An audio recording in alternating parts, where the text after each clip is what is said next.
যারা নিজের গাড়ি নিজে চালান খুব সতর্কভাবে চালান, শান্তভাবে চালান, মাথা ঠান্ডা করে চালান।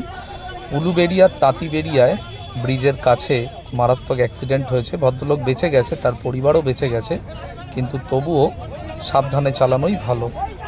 যদি সম্ভব হয় প্রফেশনাল ড্রাইভার হায়ার করুন, নিজে সুরক্ষিত থাকুন, অন্যকেও সুরক্ষিত রাখুন। আমার সাথে যে আছে আমার বউ এবং দুটো বাচ্চা, তারা কোথায়? তারা ওই ফুটে বসে আছে। তারা ঠিক আছেন? তারা ঠিক আছে, প্যানিকড আছে। আপনি একটু সাইডে যান, আরামসে একটু বসুন। আর আপাতত আমি তো আমার নিজের ঠিক মনে হচ্ছে কাট আছে। আপাতত আপনি একটু হালকা রেস্ট করুন। এখানে আমার কথা হচ্ছে যে আপনার সব মাল সেফ থাকবে, কোনো অসুবিধা নেই।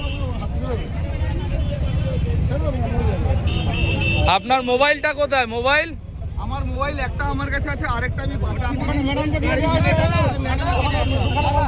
আমিও একজন ড্রাইভার, প্রফেশনাল ড্রাইভিং করি। তো আমি দেখতে পেলাম যখন এরকম অবস্থা, প্রথমেই গিয়ে ওনাকে আশ্বস্ত করলাম, শান্ত করলাম এবং ট্রাফিকটাকে আস্তে আস্তে ক্লিয়ার করার চেষ্টা করলাম। তার মধ্যেই পুলিশ এসে গেল। পুলিশ খুব তাড়াতাড়ি রেসপন্স করেছে, এর জন্য হাওড়া সিটি পুলিশকে অসংখ্য অসংখ্য ধন্যবাদ জানাই। এরপর আমি আস্তে আস্তে ওখান থেকে চলে এলাম। মনে রাখবেন, বম্বে হাইওয়েতে যদি কোনো রকম বিপদে পড়েন তাহলে 1033-এ ফোন করবেন, সাথে সাথে রেসপন্স টিম আপনাদেরকে রেসপন্স করবে। সবাই ভালো থাকুন, সুস্থ থাকুন, এটাই চাইব।